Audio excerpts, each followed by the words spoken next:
Iran ने ये कहा है कि हमने जो गैस भरे हुए जहाजों को छोड़ा है हिंदुस्तान का झंडा लगा हुआ जहाज, तो वो हमने हिंदुस्तानी हुकूमत से उसके लिए कोई मुतालबा नहीं किया और न हिंदुस्तानी हुकूमत की तरफ से मुझे जो इसके लिए कोई सौदा हुआ हो, किसी तरह का कोई एग्रीमेंट हुआ हो, उसकी वजह से छोड़ा है।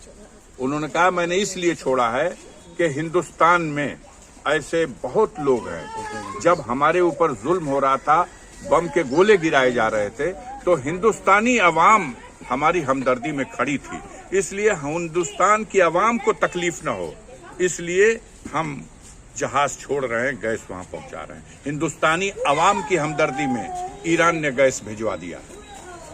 यहाँ तो अजीब हाल है। ईरान और इजराइल में तय नहीं कर पाए। जब से मुल्क आजाद हुआ तब से एक पॉलिसी थी इस मुल्क की कि हम हमेशा फलस्तीन की हिमायत में खड़े थे, हमारा मुल्क हमेशा फलस्तीन की हिमायत में खड़ा था। ये ईरान जब इस्लामी राष्ट्रों के कॉन्फ्रेंस में ज्यादातर राष्ट्र इस हक के थे कि वो पाकिस्तान की हिमायत करें, तब यही वो ईरान है जिसने खड़े होकर के हिंदुस्तान की हिमायत करने का काम किया था। और आज हम अपने उस अच्छे दोस्त मुल्क को उस ट्रंप के डर की वजह से, उसके खौफ की वजह से, वो हमारे काले करतूतों को दुनिया के सामने न ला दे, इसकी वजह से उसके सामने घटना टुके हुए हैं। धन्यवाद। के बीच क्या कहेंगे?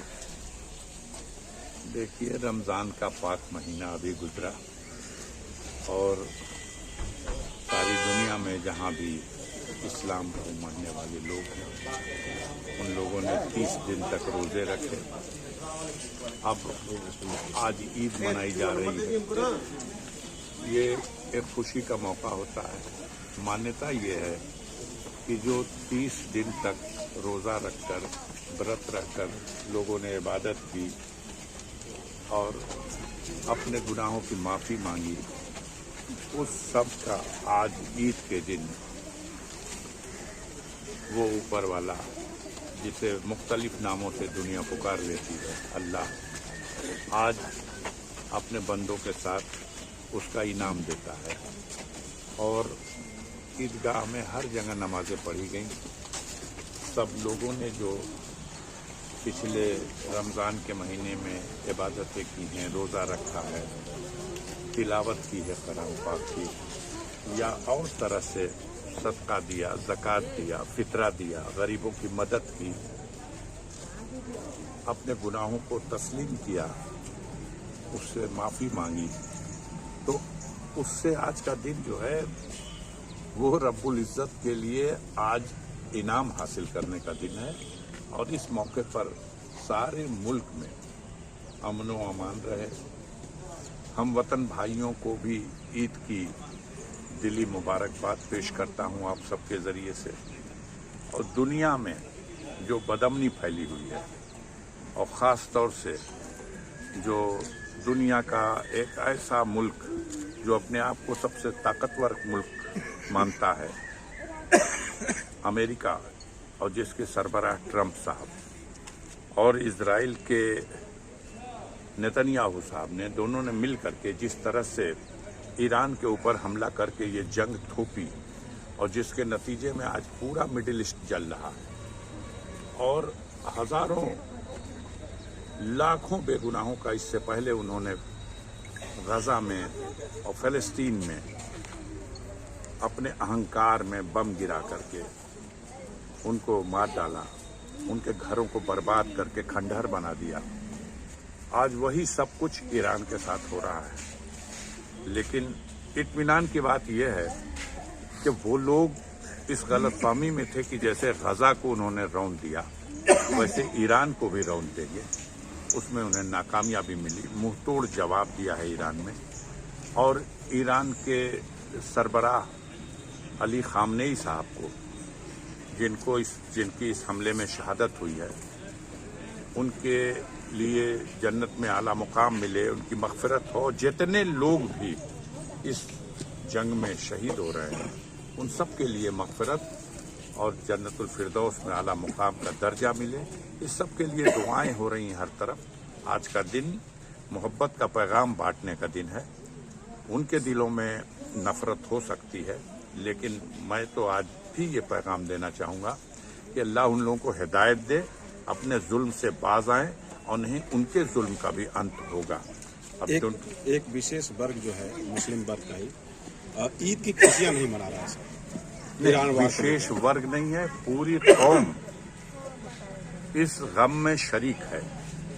खुशियां से मतलब आप जिस तरह से जिन अल्फाजों में उसको कहें, ईद मनाना तो मैंने पहले ही कहा 30 दिन रोजा रहा, तलावतें की कुरान पाक की, सदका, ज़कात, फितरा और गरीबों के लिए हमदर्दी, उनको खाना खिलाना, तरह तरह के जो भी अमल नेक अमल किए, अपने गुनाहों से माफी मांगे। वो ईद का दिन तो सिर्फ उन अमालों के लिए अल्लाह की तरफ से जो आज इनाम मिलेगा उसका दिन है। ये खुशी का दिन इसलिए है कि जो 30 दिन की इबादत हुई उसके बदले जो सारे कायनात का मालिक है वो आज इनाम देगा, हमारी गुनाहों को माफ करेगा। अब खुशी से तात्पर्य किस तरह की खुशी को लोग समझते हैं, इस मौके पर कैसे नहीं याद किया जाए उन लोगों को जो बेगुनाह हैं और जिन्हें एक जालिम हुक्मरान रौंद रहा है।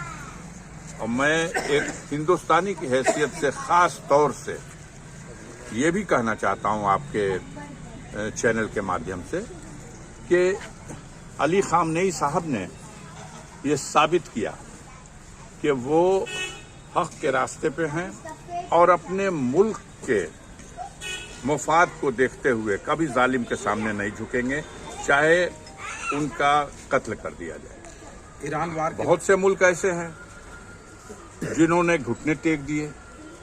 हमारा मुल्क है जिसने घुटना टेक दिया ट्रंप के सामने। ट्रंप ने 18% का टैरिफ लगा दिया, मुर्गा बना डाला हम लोगों को।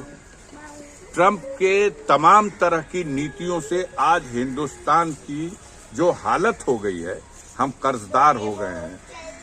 हमारे चारों तरफ से जिस तरह से हमको शिकंजे में लिया है उसने, पता नहीं क्या हो गया है हमारे मुल्क के रहनुमाओं को, जो उसके जुल्म के खिलाफ खड़े नहीं हो रहे हैं। एक दौर था जब इस मुल्क में इनसे पहले जो सरबराह थे, अटल बिहारी वाजपेयी ने भी अमेरिका की दादागिरी को नहीं स्वीकार किया था। अटल बिहारी वाजपेयी ने भी हमेशा फलस्तीन की हिमायत की बात की थी और इजराइल को जबरदस्ती कब्जा करने वाला कहा था। ये उनकी भी नीतियों को नहीं मानते हैं, उसके भी खिलाफत कर रहे हैं, भुगतेंगे। ईरान वार के बीच में सर पेट्रोलियम की क्राइसिस बताई जा रही है। हालांकि सरकार का लगातार दावा है कि दावा है। देखिए, आपने अभी कहा ना कुछ लोग हैं जो नहीं मना रहे हैं। आपने शायद नहीं सुना ईरान ने क्या कहा। आप हमारे देश के मीडिया के लोग हो, सरकार जो कह रही है वो जरूर सुनो, लेकिन जो हम भी कह रहे हैं वो भी सुनो।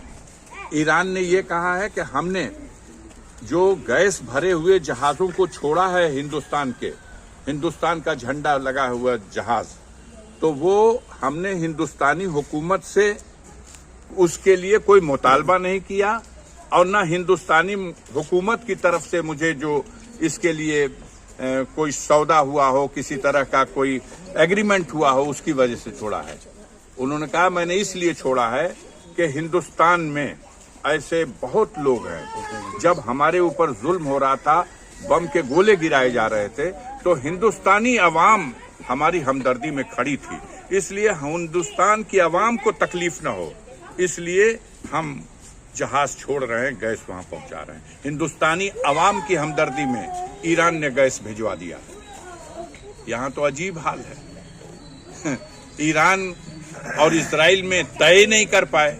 जब से मुल्क आजाद हुआ तब से एक पॉलिसी थी इस मुल्क की कि हम हमेशा फलस्तीन की हिमायत में खड़े थे, हमारा मुल्क हमेशा फलस्तीन की हिमायत में खड़ा था। ये ईरान जब इस्लामी राष्ट्रों के कॉन्फ्रेंस में ज्यादातर राष्ट्र इस हक के थे कि वो पाकिस्तान की हिमायत करें, तब यही वो ईरान है जिसने खड़े होकर के हिंदुस्तान की हिमायत करने का काम किया था। और आज हम अपने उस अच्छे दोस्त मुल्क को उस ट्रंप के डर की वजह से اس کے خوف کی وجہ سے وہ ہمارے کالے کرتوتوں کو دنیا کے سامنے نہ لا دے، اس کی وجہ سے اس کے سامنے گھٹنا ٹوکے ہوئے ہیں۔